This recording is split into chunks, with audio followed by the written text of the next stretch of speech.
তার প্রদর্শনী বন্ধ করে দিয়েছে। বাংলাদেশে সংস্কৃতির রাজধানী বলা হয় ব্রাহ্মণবাড়িয়াকে। সেই ব্রাহ্মণবাড়িয়ায় 2021 সালে সুর সম্রাট ওস্তাদ আলাউদ্দিন খাঁর সঙ্গীতাঙ্গন আগুন দিয়ে জ্বালিয়ে দেয়া হয়। ব্রাহ্মণবাড়িয়ায় একটা সিনেমা হল নাই। ব্রাহ্মণবাড়িয়ায় কোনো সাংস্কৃতিক প্রতিষ্ঠানকে দাঁড়াতে দেয়া হচ্ছে না। এই কালো নকশা কারা করছে? যারা বাংলাদেশকে পেছনের দিকে নিয়ে যেতে চায়, যারা বাংলাদেশকে অন্ধকারে নিয়ে যেতে চায়, যারা বাংলাদেশকে একটা মৌলবাদী রাষ্ট্র হিসেবে বিশ্বের কাছে পরিচিত করতে চায়, তারাই বাংলাদেশের এই সংস্কৃতির রাজধানী ব্রাহ্মণবাড়িয়াতে একটা সিনেমা, যেটা একেবারেই পরিবারের সকলকে নিয়ে দেখবার মতন একটি সিনেমা, বনলতা এক্সপ্রেস, তার প্রদর্শনী বন্ধ করে দিয়েছে। গতকালকে আমি এই সিনেমাটি দেখেছি।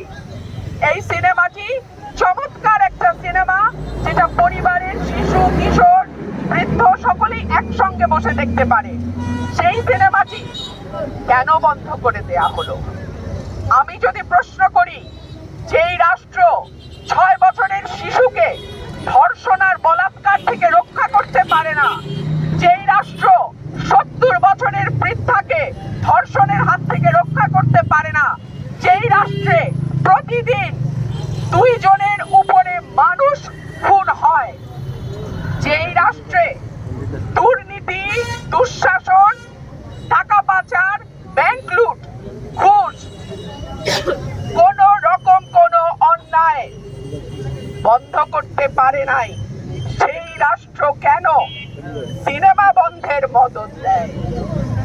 কারণ আমরা গত 2 বছরের অভিজ্ঞতা থেকে দেখেছি, একটার পর একটা মাজার ভাঙা হয়েছে, কবর থেকে তুলে নিয়ে লাশ পোড়ানো হয়েছে। কিন্তু আমার দেশের মাটি তো এমন ছিল না। এই দেশের মাটিতে আজানের ধ্বনি যেমন সুমধুর ধ্বনি আমরা শুনেছি, আমরা বাউল গানও শুনেছি। এই দেশের মাটিতে সকালবেলা যেমন কোরআন তেলাওয়াত শুনেছি, আবার বিকালবেলা হারমোনিয়াম নিয়ে ছোট ছোট বাচ্চারা গান প্র্যাকটিস করেছে, সেটাও আমরা দেখেছি। তাহলে এই বাংলাদেশকে কারা মৌলবাদের ভূমি বানাতে চায়? এই প্রশ্ন আজকে আপনাদের মাধ্যমে আমি রেখে যাচ্ছি। রাষ্ট্রের কাছে আমার দাবি থাকবে, যেই রাষ্ট্র কোনো অপরাধ বন্ধ করতে পারে নাই, যেই রাষ্ট্র ছোট ছোট শিশুদেরকে বলাৎকার আর ধর্ষণের হাত থেকে বাঁচাতে পারে নাই, সেই রাষ্ট্র আজকে কি করে বাংলাদেশকে, যেখানে সব রকম সাংস্কৃতিক কর্মকাণ্ড ধর্মের পাশাপাশি চলেছে, সেটাকে বন্ধ করে বাংলাদেশকে, পরের প্রজন্মকে অন্ধকারের দিকে নিয়ে যাওয়ার মদত দিচ্ছে। আমি বলে রাখি, তোমাকে বধিবে যে গোকুলে বাড়িছে সে।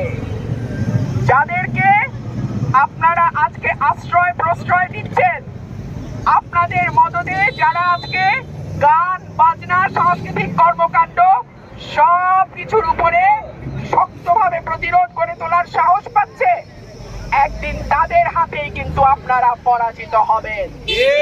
আমি আশা রাখবো শুভ বুদ্ধির উদয় হবে, সামনের প্রজন্মকে আমরা যেন সাংস্কৃতিক কর্মকাণ্ড থেকে দূরে না রাখি। ব্রাহ্মণবাড়িয়ায় সাংস্কৃতিক কর্মকাণ্ড যাতে নির্বিঘ্নে নিরাপদে চলতে পারে, সেই ব্যবস্থা করে দেয়া হোক। প্রশাসনের কাছে আমার আবেদন থাকবে, ব্রাহ্মণবাড়িয়া বাংলাদেশের সংস্কৃতির রাজধানী, এই পরিচয়টা আপনারা কোনোভাবেই কোনো গোষ্ঠীকে মুছে ফেলতে দেবেন না। এই যে সিনেমাটি, যেটি সেন্সর কর্তৃক অনুমোদিত এবং রাষ্ট্রীয় আইনে এটি বৈধ, অতএব সেন্সর কর্তৃক অনুমোদিত একটি সিনেমা বাংলাদেশের যে কোনো জায়গায় প্রদর্শন করা বৈধ।